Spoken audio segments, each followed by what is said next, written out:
Halo Black Plus semua, masih sama gue, Boy Prabowo. Masih di channel yang sama pastinya, di Beyond the Garage. Waduh, gue excited banget, beneran. Lu kalau lihat di sini ya, aduh, mobil kenceng-kenceng, pokoknya yang doyan performance engine, yang doyan ngebut. Waduh, di sini tempatnya udah nggak salah deh pokoknya.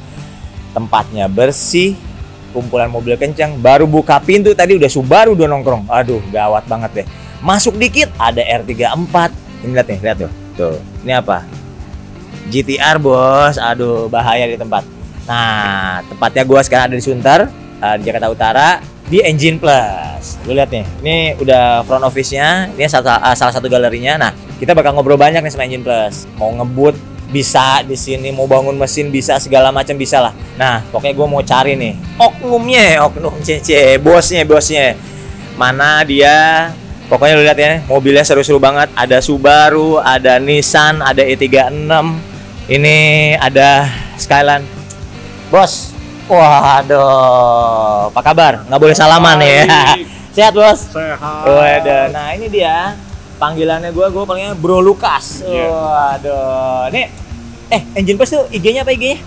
Engine Plus _motorsports. Wih, Engine Plus _motorsports, pakai S ya, motorsports ya? Iya. Waduh, bos, ini seru banget sih bengkel lo nih, orang pada sepi lu, rame banget nih kayaknya nih ya.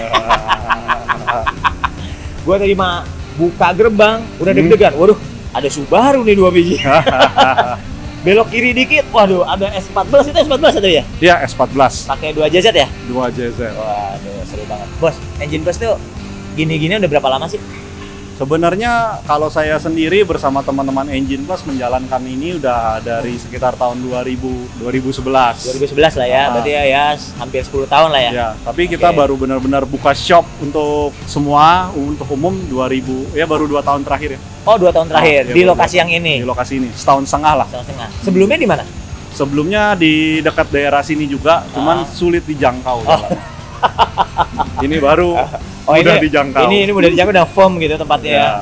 Lu ya Black Plus semua, lu lihat nih tempatnya mewah, kayak hanggar pesawat, rapi, bersih, keramikan. Waduh, seru banget ya. Nah ini bisa ngobrol dikit nggak bos? Ini mobil apa nih yang ini? Ini Honda Civic Type R FK8. FK8? Iya, Type R paling baru lah. Oke, paling baru. Baru nongol di Indonesia, dimasukin sama ATPM-nya. Oh, ini berarti jalur ATPM ya, bukan IU lah ibaratnya ya. Oke, rencananya ceritanya mau diapain rencananya? Ya ini mesinnya lagi kita mau naikin. Oh, udah turun? Udah turun. Mau dinaikin lagi? Iya. Kemarin upgrade apa nih?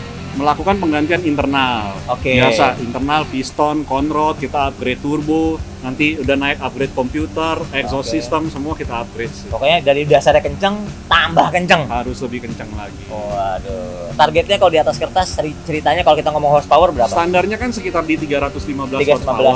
Mudah-mudahan kita bisa dapat 500 horsepower lah. 500 horsepower? Ya, on engine. On engine ya?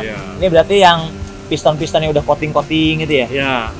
Nanti saya kasih lihat ada. Gitu ya. Oke siap. Nah itu kalau coating itu sebenarnya kalau ngomongin coating itu gunanya apa sih sebenarnya? Jadi kalau piston kita coating atau cylinder head kita coating, klep kita coating itu sebenarnya thermal barrier.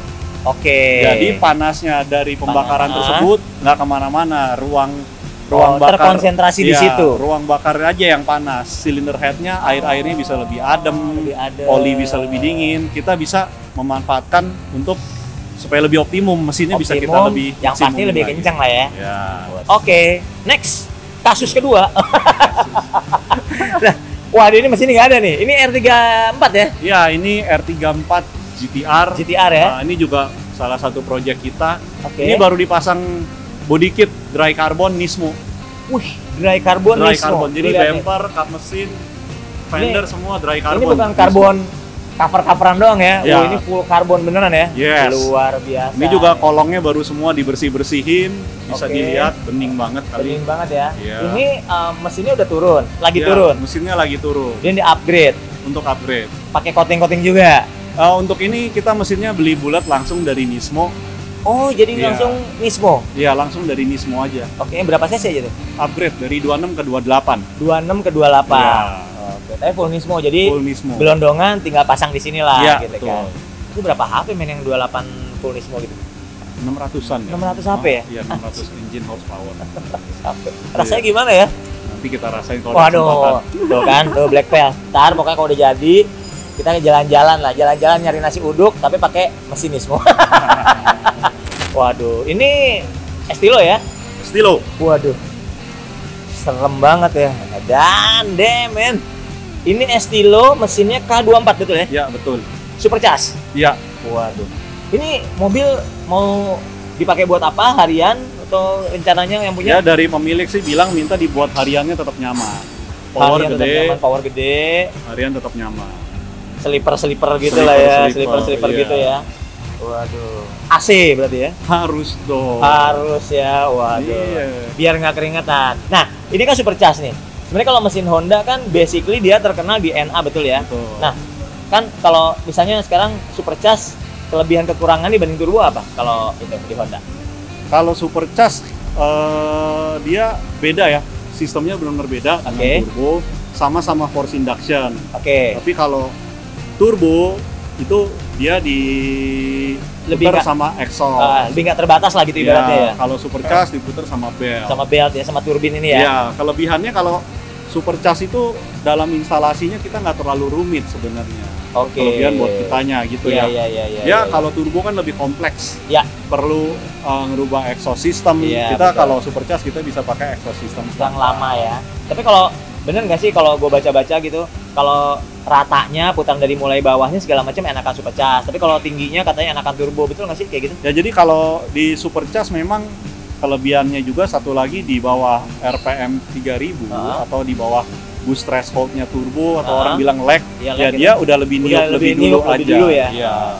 Cuman ya lebih linear aja, begitu di atas RPM tersebut ya turbo bisa bebas kan mau boost berapa.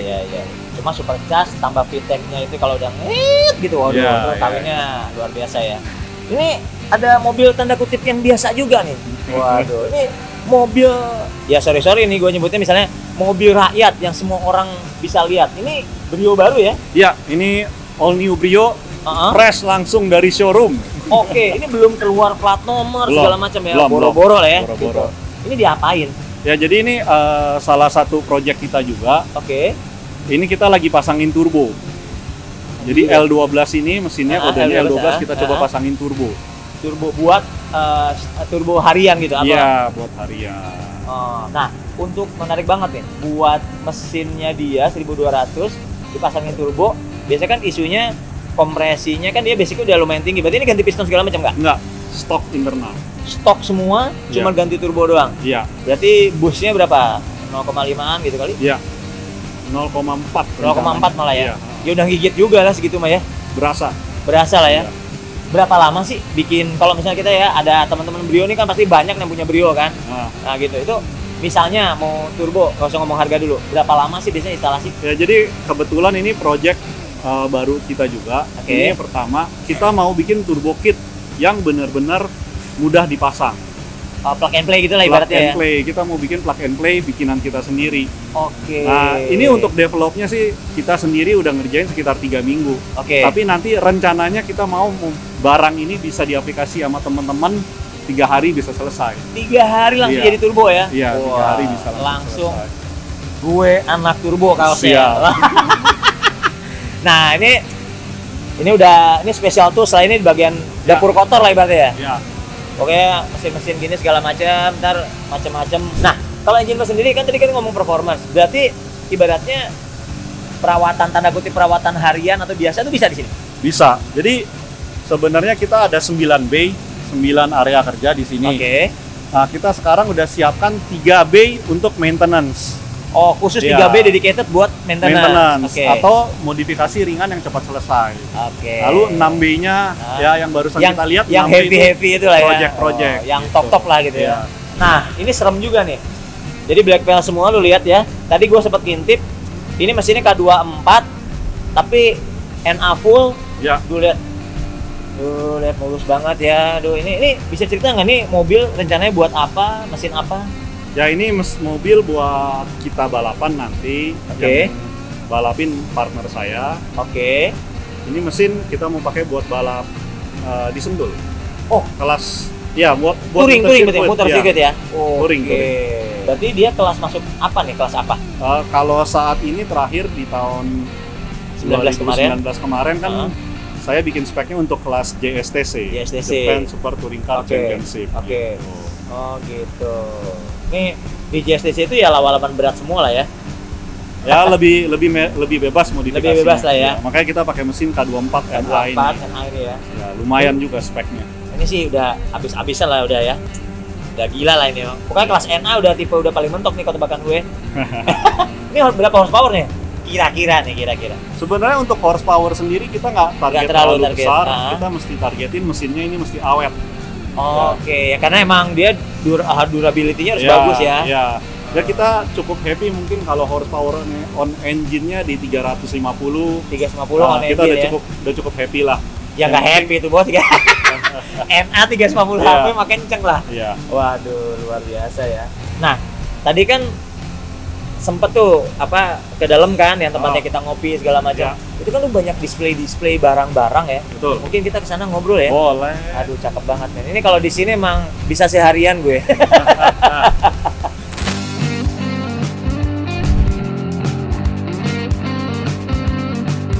Ini kan kayak apa? Ini piston, per, klep gitu. Ini berarti udah all performance good ya. Artinya emang udah disiapin buat dibecek habis-habisan gitu. Iya. Itu bedanya apa biasanya kayak gitu?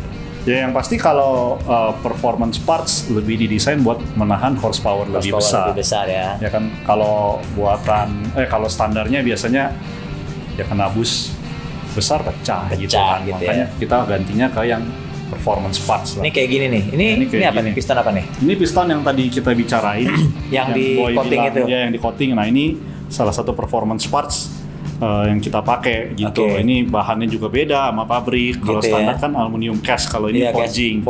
Betul. Ini juga skirtnya dikasih Teflon, lalu jadi buat bergesekan sama liner itu dikasih Teflon ya? Dikasih Teflon. Jadi friksinya berkurang. Lalu ini ada thermal barrier coatingnya juga gitu. Jadi tadi dibicarain itu ya? Ya, karena ini kalau kita bus besar mobil ya, kita paksa lah aslinya bawaan pabriknya cuma bus 1 bar, kita naikin ke 2 bar. Nah, ini pasti terjadi titik-titik panas gitulah di bagian-bagian parts permukaan. Makanya kita kasih thermal barrier coating atau kita pesennya yang udah thermal barrier coating. Oh, jadi kalau piston gitu misalnya anggaplah udah piston performance, belum tentu ada thermal barrier dong? Belum tentu. Tapi misalnya kita bisa thermal barrier di sini bisa? Bisa di sini, bisa dari makernya langsung kita minta. Ya. Oh, luar biasa. Nah, kalau ini cam ya? Iya, itu cam. Kalau 4G63 berarti buat Evo nih ya? Evo, iya. Jadi ini part rata-rata buat mobil semua yang ada di sini lah ibaratnya. Ya, yang pasti partsnya kita harus siapin untuk customer kita paling banyak di sini. Ya, rata-rata apa kebetulan di sini? Kebetulan ya kita banyak Mitsubishi dan Honda juga, Nissan. Ya, kita banyak Mitsubishi dan Nissan ya. Kita stok lah untuk mobil tersebut. Ya. Karena emang daripada nunggu import lama semuanya. Kita tuh berusaha ya supaya mobil yang masuk ke sini itu begitu ada teman-teman yang datang ke sini kita partsnya udah siap, karena ya di sini kan parts kita kalau pesan dari luar negeri kelamaan lah butuh waktu. Ya kan, kasihan juga yang nungguin, kasihan juga yang kerja, kasihan juga yang punya bengkel ya mobilnya parkir. Pokoknya intinya no cuan nggak bagus bos. Kita siap berusaha lebih cepat ya. Berusaha. Nah, ini kan bisa dilihat berarti belakang kita nih yang merek E+ ya, merek Engine Plus in-house ya. Itu partnya apa aja nih? Ya ini lebih banyak, saat ini kita lagi mencoba lebih banyak untuk parts-part pendukung turbo dan fuel system. Jadi kalau turbo kan butuh selang, ya kan, terus butuh hose gitu ya. Hose-nya. Nah, ini kita udah sediain lah. Kita udah siapin merek Engine Plus ya kan, juga ada ya ini juga untuk piping turbo. Oh, jadi join-joinnya itu ya? Jadi kita udah coba siapin semua nanti. Ada fuel system juga ada. Ada tangki juga, itu Engine Plus semua. Itu Engine Plus semua ya? Aduh, luar biasa ya. Nah, kemarin kan di kesempatan yang berbeda kan kita sempat ngobrol tentang apa ya? Mesin CNC waktu itu kalau nggak salah. Betul. Itu gimana perkembangannya? Kebetulan mesin CNC-nya udah sampai Indonesia. Alhamdulillah sampai ya. Untuk CNC division sebenarnya kita udah siapin ruangan di sini. Nanti, tapi karena teman saya yang jago CNC-nya bilang taruh di rumah dia, jadi kita taruh rumah dia. Nah, itu rencananya si mesin itu akan produksi apa? Yang pasti performance parts, mungkin saya belum bisa sebut sekarang. Yang pasti sih kita mau lebih banyak di bagian cylinder head. Oh, luar biasa. Cylinder head, ada mesin CNC, cakep banget. Gak usah keluar luar negeri, di sini ada ya. Nah bos, ini balik lagi.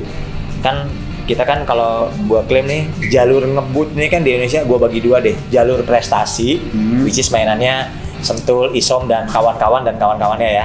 Yang satu lagi ya yang bangor dikit lah, jalur liar lah ya, yang ada BSD Race Wars. Kemarin gue lihat tuh di perempatan Pondok Indah ada lagi tuh orang ngepot-ngepot apa segala macam. Nah, lu bisa ngasih tips nggak sih misalnya anak muda nih ya, misalnya karena dia prestasi bagus, misalnya kuliah IP bagus sih, bapak ibunya, papa mamanya, udah kamu daripada yang aneh-aneh, papa kasih mobil gitu kan. Anggaplah yang lagi rame sekarang kan, ya tadi gue nyebut Honda Brio lah ya. Itu sebenarnya kalau first step lah ibaratnya, apa sih yang biasanya dilakuin? Tadi kan kalau lu udah ngomongin si turbo ya, tapi kalau misalnya nggak mau turbo tuh biasanya apa sih? Ya kalau bahas balapan kan di jalan bahaya gitu ya. Ya paling benar sih masuk ke sirkuit ya kan. Startnya ya dari Honda Brio juga udah benar gitu. Kenapa dari Honda Brio juga udah benar? Karena gini, Honda Brio sendiri itu spare part untuk performance parts-nya seperti shocknya, exhaust systemnya, komputernya, ya kan, itu udah banyak tersedia dan harganya nggak mahal. Nggak mahal ya. Alternatif juga banyak ya. Jadi nggak usah turbo dulu, nggak usah langsung kelas ekstrim, tapi ikut aja di kejuaraan One Make Race yang dibuat oleh Honda atau kejurnasnya sekalian. Oh gitu ya. Ada kejurnasnya. Itu jalur karir lah ya. Iya. Itu biasanya langkah umumnya apa aja sih? Mobil standar tuh biasanya kalau non turbo gantinya apa aja tuh bos? Ya kalau yang pertama beli mobilnya. Oke, pastilah. Beli mobilnya, ingat ngimping-ngimping ada mobil percuma. Oke, next. Ya langsung sistem keamanannya. Roll cage ya. Sabuk 4 titik atau 6 titik. Ya kan. Minimal 4 titik itu wajib ya. Terus setirnya, sistem pemadamnya itu wajib. Baru kita bicara lagi kaki-kaki. Ya, ganti suspensinya. Ganti remnya, kanvasnya ya. Ganti selang remnya. Oh, biar kan yang braided itu ya. Iya, safety karena kan di sirkuit itu ntar meledak gitu selangnya ya. Baru kita bicara ke mesin. Simple aja, knalpot dari depan sampai belakang. Yang performance ya. Itu merek lokal juga ada itu ya? Banyak. Bagus lagi ya. Kalau nyetingnya bener nggak kalah sama merek luar. Gitu ya? Iya. Berarti Indonesia udah cakep ya. Itu dari knalpot dari depan sampai belakang. Terus? Udah penyesuaian komputer. Itu kalau di One Make Race gitu-gitu biasanya piggyback ya? Iya, biasanya piggyback. Gitu. Nah, gue mau nanya nih satu pertanyaan yang cukup menggelitik gue, tapi ini ada kepentingan pribadi gue nih. Lu pilih piggyback atau remap? Nah. Jawabnya lama, gak apa-apa. Lu bisa jelasin nggak kelebihan masing-masing itu gimana sih sebenarnya? Mesti tanya masternya ECU sebenarnya. Tapi nggak apa-apa lah. Lu udah berpengalaman, kita udah kenal udah berapa ya? Kita kenal udah awal 2000 kali ya, udah gitu segala macam, pengalaman lu luar biasa lah. Ya mungkin kalau saya secara pribadi lebih pilih ke piggyback dulu. Karena piggyback itu kan bisa berbagai macam merek. Saya bisa pasang sendiri, saya bisa rubah-rubah lagi nanti ke depannya gitu. Anytime ya. Iya, namanya live setting lah ya. Iya, sedangkan untuk flash ya mungkin sebenarnya bisa, cuma kalau kita udah flash dengan satu orang, ya sebaiknya kita kembali lagi ke situ. Orang itu ya. Iya. Kalau piggyback kan banyak merek aftermarketnya, bisa saya kerjain sendiri juga sebenarnya di sini gitu. Tapi jadi kita masing-masing ada kekurangan lah ya. Ya gini, kalau flash kan perlu alat khusus. Kalau piggyback sebenarnya melakukan sendiri seandainya bisa. Bisa dipelajarin lah, bisa DIY lah sebenarnya gitu. Iya, benar. Oke, cakep banget. Kalau saya kan di sini mobil banyak modifikasinya cukup berat dan berubah-berubah. Customer senang upgrade gitu kan. Ya saya cari yang lebih universal aja, yang lebih gampang. Piggyback ya. Setelah piggyback berarti standalone lah ya pasti lah ya. Kita sih 95% mungkin di sini, 99% mungkin kita semua standalone ya untuk modifikasinya. Tapi bos, standalone ngerti nggak lo? Berdiri sendiri. Standalone sendiri. Oke, ini ngobrol seru banget. Yang pasti tetap pantengin channel Beyond the Garage ini, dan pantengin dulu juga perkembangan modifikasi Indonesia hanya di Black Experience.